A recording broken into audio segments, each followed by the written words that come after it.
ಇನ್ನು ಲೋಕಸಭಾ ಎಲೆಕ್ಷನ್ ಹತ್ರ ಬರ್ತಾ ಇದೆ. ಇದೀಗ ಅರುಣ್ ಪುತ್ತಿಲ ಲೋಕ ಸಮರಕ್ಕೆ ಸಜ್ಜಾಗ್ತಾ ಇದ್ದಾರ ಅನ್ನುವಂತ ಪ್ರಶ್ನೆ ಉದ್ಭವಿಸ್ತಾ ಇದೆ. ಒಂದ್ ಕಡೆ ಕಳೆದ ವಿಧಾನಸಭಾ ಎಲೆಕ್ಷನ್ ಅಲ್ಲಿ ಗಮನಿಸಿದ್ವಿ, ಬಿಜೆಪಿಗೆ ಸೆಡ್ಡು ಹೊಡೆದು ನಿಂತಿದ್ದು. ಇದೀಗ ಲೋಕಸಮರ ಅಖಾಡಕ್ಕೂ ಕೂಡ ಅರುಣ್ ಪುತ್ತಿಲ ಅವರು ಇಳಿತಾ ಇದ್ದಾರಂತೆ. ಇದರ ಬಗ್ಗೆ ಕಾರ್ಯಕರ್ತರ ಜೊತೆಗೆ ಸಮಾಲೋಚನೆಯನ್ನ ಮಾಡಿ ಇವತ್ತು ಡಿಸೈಡ್ ಮಾಡುವಂತಹ ಸಾಧ್ಯತೆ ಇವತ್ತೇ. ಅದ್ರ ಬಗ್ಗೆ ಒಂದು ಕ್ಲಿಯರ್ ಪಿಕ್ಚರ್ ಸಿಗುವಂತಹ ಎಲ್ಲಾ ಸಾಧ್ಯತೆಗಳು ದಟ್ಟವಾಗಿ ಕಂಡು ಬರ್ತಾ ಇದೆ. ಆ ಮೂಲಕ ದಕ್ಷಿಣ ಕನ್ನಡ ಭಾಗದಲ್ಲಿ ಅರುಣ್ ಪುತ್ತಿಲ ಅವರ ಒಂದು ಕಾರ್ಯವೈಖರಿ ಯಾವ ರೀತಿ ಇದೆ ಅನ್ನೋದು ಈಗಾಗಲೇ ಕಾರ್ಯಕರ್ತರಿಗೂ ಕೂಡ ಅರ್ಥ ಆಗಿದೆ. ಹೀಗಾಗಿ ಲೋಕಕದನಕ್ಕೆ ಅರುಣ್ ಪುತ್ತಿಲ ಅವರು ಎಂಟ್ರಿ ಆಗ್ತಾರಾ? ರೆಬಲ್ ಲೀಡರ್ ಅರುಣ್ ಪುತ್ತಿಲಾಗೆ ಅಗ್ನಿ ಪರೀಕ್ಷೆ ಎದುರಾಗ್ತಾ ಇದೆ. ಲೋಕಸಭೆಯಲ್ಲಿ ಸ್ಪರ್ಧಿಸುವಂತೆ ಕಾರ್ಯಕರ್ತರು ಆಗ್ರಹಿಸ್ತಾ ಇದ್ದಾರೆ. ಇಲ್ಲ ಸರ್, ನೀವು ನಿಲ್ಲೇಬೇಕು ಎಲೆಕ್ಷನ್ಗೆ, ಇವರಿ ಲೋಕಸಭಾ ಎಲೆಕ್ಷನ್ಗೆ ಅಂತೇಳಿ ಆಗ್ರಹಿಸ್ತಾ ಇದ್ದಾರೆ. ದಕ್ಷಿಣ ಕನ್ನಡದಲ್ಲಿ ತೀವ್ರ ಸಂಚಲನಕ್ಕೆ ಪುತ್ತಿಲ ಅವರ ನಡೆ ಕಾರಣವಾಗ್ತಾ ಇದೆ. ಮತ್ತೊಂದು ಕಡೆ ಬಿಜೆಪಿ ಸೇರ್ಪಡೆಗೆ ಆಂತರಿಕ ಭಿನ್ನಾಭಿಪ್ರಾಯ ಕೂಡ ಎದುರಾಗ್ತಾ ಇದೆ. ಹೀಗಾಗಿ ಇವತ್ತು ಕಾರ್ಯಕರ್ತರ ಜೊತೆ ಚರ್ಚೆಯನ್ನು ನಡೆಸಲಿಕ್ಕಿದ್ದಾರೆ ಅರುಣ್ ಪುತ್ತಿಲ. ವಿಧಾನಸಭಾ ಚುನಾವಣೆಗೆ ಬಿಜೆಪಿಗೆ ಸೆಡ್ಡು ಹೊಡೆದು ನಿಂತಿದ್ರು ಪುತ್ತಿಲ ಅವರು. ಪುತ್ತೂರು ವಿಧಾನಸಭಾ ಕ್ಷೇತ್ರದಲ್ಲಿ ಪುತ್ತಿಲ ಪರಿವಾರದ ಮೂಲಕ ಬಿಜೆಪಿಗೆ ಸೆಡ್ಡು ಹೊಡೆದಿದ್ದು ಈ ರೆಬಲ್ ಲೀಡರ್ ಪುತ್ತಿಲ. ಇವತ್ತು ಮಧ್ಯಾಹ್ನ 3 ಗಂಟೆಗೆ ಪುತ್ತೂರಿನಲ್ಲಿ ಪುತ್ತಿಲ ಪರಿವಾರದ ಕಾರ್ಯಕರ್ತರ ಸಭೆ ನಡೆಯೋದಕ್ಕಿದೆ.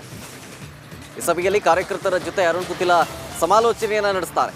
ಸಮಾಲೋಚನೆ ಆದಮೇಲೆ ಮೋಸ್ಟ್ ಪ್ರಾಬಬ್ಲಿ ಇವತ್ತು ಪುತ್ತಿಲ ಅವರ ನಡೆ ತೀರ್ಮಾನ ಆಗುವಂತಹ ಎಲ್ಲ ಸಾಧ್ಯತೆಗಳು ಕಂಡು ಬರ್ತಾ ಇದೆ.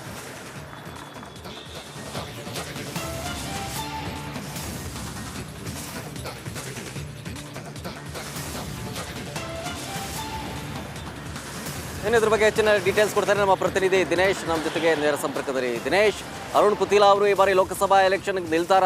ಕಾರ್ಯಕರ್ತರ ಆಗ್ರಹ ಏನು? ಜೊತೆಗೆ ಇವತ್ತು ಕಾರ್ಯಕರ್ತರ ಸಮಾಲೋಚನೆ ನಡೆಯುತ್ತೆ. ಇವತ್ತೇ ಒಂದು ನಿರ್ಧಾರ ಹೊರಗೆ ಬರಬಹುದಾ?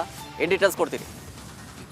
ಶರತ್, ಏನು ಜಗದೀಶ್ ಶೆಟ್ಟರ್ ಬಿಜೆಪಿಗೆ ವಾಪಸ್ ಆದ ಬಳಿಕ ಅರುಣ್ ಪುತ್ತಿಲ ಅವರು ಕೂಡ ಬಿಜೆಪಿಗೆ ವಾಪಸ್ ಆಗ್ತಾರ ಅನ್ನುವಂತ ಒಂದು ಪ್ರಶ್ನೆ ಎದ್ದಿದೆ. ಈ ಬಗ್ಗೆ ಚರ್ಚೆ ಕೂಡ ಕರಾವಳಿಯಾದಂತ ಬಹಳಷ್ಟು ದೊಡ್ಡ ಮಟ್ಟಿನಲ್ಲಿದೆ.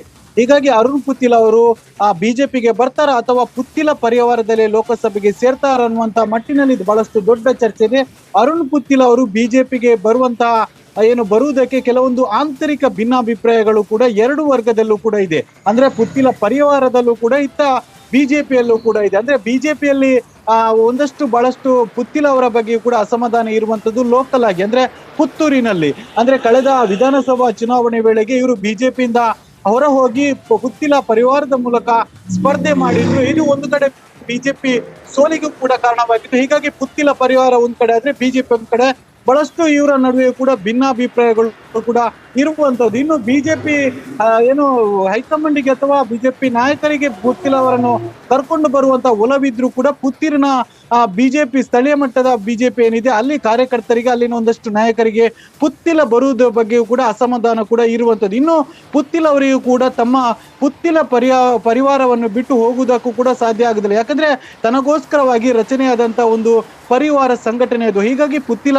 ಪರಿವಾರ ಏನಿದೆ ಅದನ್ನು ಏಕಾಏಕಿ ಬಿಟ್ಟು ಹೋಗುವುದಕ್ಕೂ ಕೂಡ ಪುತ್ತಿಲ ಪರಿವಾರಕ್ಕೂ ಕೂಡ ಪುತ್ತಿಲರಿಗೂ ಕೂಡ ಸಾಧ್ಯ ಆಗುದಿಲ್ಲ. ಇನ್ನು ಪುತ್ತಿಲ ಪರಿವಾರದವರು ಹೇಳುವ ಪ್ರಕಾರ ಅಂದ್ರೆ ಈ ಹಿಂದೆಯೂ ಕೂಡ ಪುತ್ತಿಲರಿಗೆ ಬಿಜೆಪಿಯಿಂದ ಸಾಕಷ್ಟು ಮೋಸ ಆಗಿದೆ. ಈ ಬಾರಿ ಕೂಡ ಏನಾದ್ರೂ ಸ್ಥಾನಮಾನ ಕೊಡ್ತೇವೆ ಅಂತ ಹೇಳ್ಬೋದು, ಆದ್ರೆ ಕಡೆಯ ಹಂತದಲ್ಲಿ ಸ್ಥಾನಮಾನ ಕೊಡದೆ ವಂಚಿಸಬಹುದು. ಹೀಗಾಗಿ ನೀವು ಈ ಪುತ್ತಿಲ ಪರಿವಾರದಲ್ಲೇ ಇದ್ದು ಲೋಕಸಭೆಗೆ ಸ್ಪರ್ಧಿಸಿ ಅನ್ನುವಂತ ಒಂದು ಮಾತುಗಳು ಕೂಡ ಕೇಳಿ ಬರ್ತಿದೆ. ಹೀಗಾಗಿ ಪುತ್ತಿಲರಿಗೆ ಬಿಜೆಪಿಗೆ ಹೋಗ್ಬೇಕಾ ಅಥವಾ ಪರಿವಾರದಲ್ಲಿ ಉಳಿದುಕೊಳ್ಬೇಕಾ ಅನ್ನುವಂತ ಒಂದು ಸಂಕಷ್ಟದಲ್ಲಿದೆ. ಹೀಗಾಗಿ ಇವತ್ತು ಮಧ್ಯಾಹ್ನ 3 ಗಂಟೆಗೆ ಸಭೆ ಕರೆದಿರುವಂತದ್ದು. ಸಭೆಯಲ್ಲಿ ಬಿಜೆಪಿಗೆ ಸೇರುವ ಅಥವಾ ಪಕ್ಷದ ಪುತ್ತಿಲ ಪರಿವಾರದಲ್ಲೇ ಇದ್ದು ಸ್ಪರ್ಧೆ ಮಾಡುವ ಹೀಗೆ ಒಂದಷ್ಟು. ಥ್ಯಾಂಕ್ ಯು ದಿನೇಶ್ ನಿಮ್ಮೆಲ್ಲ ಡೀಟೇಲ್ಸ್ಗಾಗಿ.